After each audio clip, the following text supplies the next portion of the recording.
This channel does not promote any violent, harmful, or illegal activities. All content provided by this channel is meant for an educational purpose only. আর গণনার ঠিক আগের দিনই ভবানীপুরের গণনা কেন্দ্র সেখানে তর্কাতর্কি Shakhawat মেমোরিয়ালে counting সেন্টারে উত্তেজনা ছড়ায় তৃণমূল কর্মীদের সঙ্গে পুলিশের বচসা এক্স আর্মি লেখা এবং বিজেপির লোগো লাগানো একটি গাড়ি ঢুকে পড়ে বলে অভিযোগ পুলিশের সামনে দিয়ে গাড়ি ঢুকে যাচ্ছে বলে অভিযোগ তৃণমূলের চেক না করে কেন গাড়ি ঢুকছে প্রশ্ন তুলে তৃণমূলের বিক্ষোভ এবং 100 মিটারের মধ্যে জমায়েতে বাধা পুলিশ বাহিনী শুরু হয়ে যায় বচসা ধাক্কাধাক্কি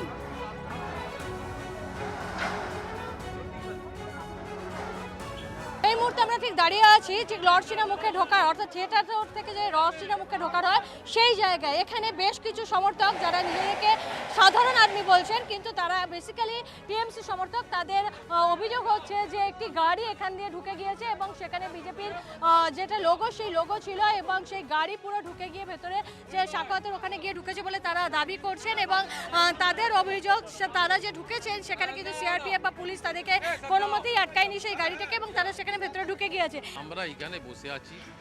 আমরা জানি এখান থেকে অনেক দেরি ধরে অনেক বাইক যাচ্ছে অনেক গাড়ি যাচ্ছে কিন্তু আমরা এখন যখন লক্ষ্য করলাম এখান থেকে দেখলাম একটা এক্স আর্মি লেখা স্করপিও হোয়াইট কালারের তার ড্যাশবোর্ডের ওপর যখন আমরা বিজেপির ফ্ল্যাগ দেখলাম আমরা দৌড়ে যতক্ষণ এখান থেকে যাবো এনারা কিন্তু এই ব্যারিকেড খুলে রেখেছে উনি আরামে বেরিয়ে চলে গেলেন আমরা চেঁচাচ্ছি ওনাকে দেখুন এইটা কোনো ফ্ল্যাগ আছে বিজেপির ফ্ল্যাগ আছে গাড়িটা ওনারা প্রথমে বললেন এক্স আর্মি তারপর আমরা এখান থেকে লক্ষ্য করছি এখানে 4 জন ছিল বসে 4 জনই বসেছিল 4 জন নেমে গেল এনাদেরই একটা পুলিশ ইন্সপেক্টর বলছে কি উনি ক্যান্ডিডেট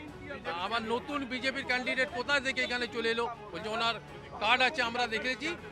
আমরা বললাম ওকে যাই বার করুন ওনার গাড়িকে যাই আমাদের যেতে দিই তো আমাদের বেলা আটকানো হচ্ছে আমরা দিদির সমর্থক আমরা তৃণমূল ভবন থেকে তৃণমূল থেকে এসেছি আমরা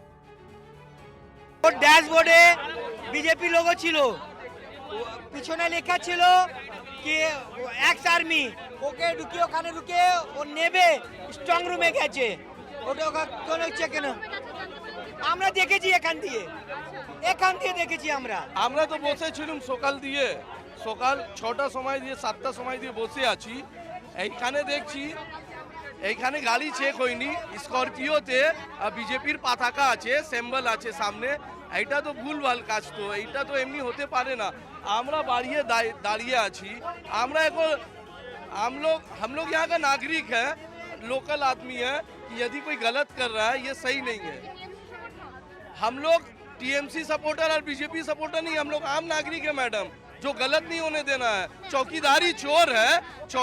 चोर है तो हम लोग पहरेदार बनकर खड़ा है শুধু ফালতু এরা ঝামেলা করছে এদের কোনো ঝামেলার কোনো মিনিংলেস এরা ঝামেলা মাথায় তো বুদ্ধি নেই তাই জন্য তৃণমূলটা করে তো কেউ সমর্থক যদি কেউ এই রাস্তাটা ইউজ করতে চায় সে ইউজ করতে পারবে না ঠিক আছে এখানে 163 আছে কেউ ঢুকেছে আমি জানি না কে ঢুকেছে কে না ঢুকেছে তার হয়তো কোনো অফিসিয়াল কোনো কাজ ছিল অফিসিয়াল কাজও তো থাকতে পারে এদের তারা তো ওখানেই থামিয়ে দিতে পারতো এসব না করে কালকের কিভাবে প্রিপারেশন করবে সেগুলো এদের করা উচিত মাথায় বুদ্ধি কম তো তাই জন্য তৃণমূল করে নেতাদেরও বুদ্ধি কম কর্মীদেরও বুদ্ধি কম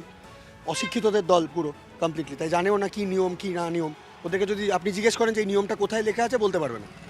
ওরা বলতে পারবে না কারণ সব তো ক্রিমিনাল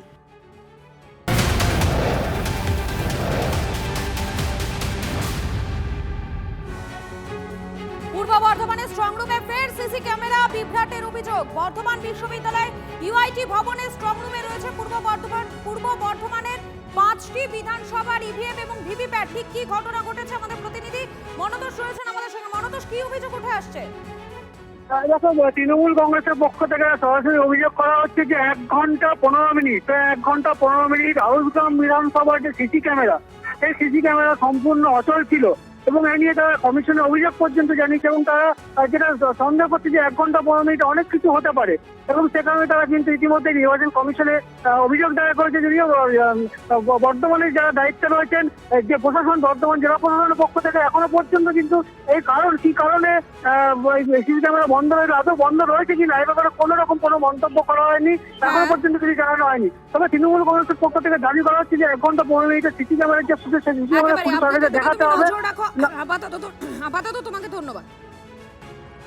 জানিয়েছি কর্তৃপক্ষকে আরোকে জানানো হয়েছে ডিএম ম্যাডামকে জানানো হয়েছে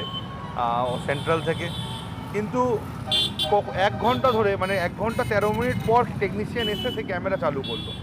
এবং খুব সুন্দরভাবে সুইচটি অন করে দিল, ক্যামেরাটি অন হয়ে গেল। এই 1 ঘন্টা 13 মিনিটের যে ল্যাপস ভিডিও ফুটেজ পাওয়া যাচ্ছে না, আমরা 1 ঘন্টা ধরে ভিডিও, এখন ধরুন ঘড়িটা 11:50 বাজছে, এখনও পর্যন্ত ভিডিও আমাদের ফুটেজ কিন্তু সাবমিট করতে পারেনি।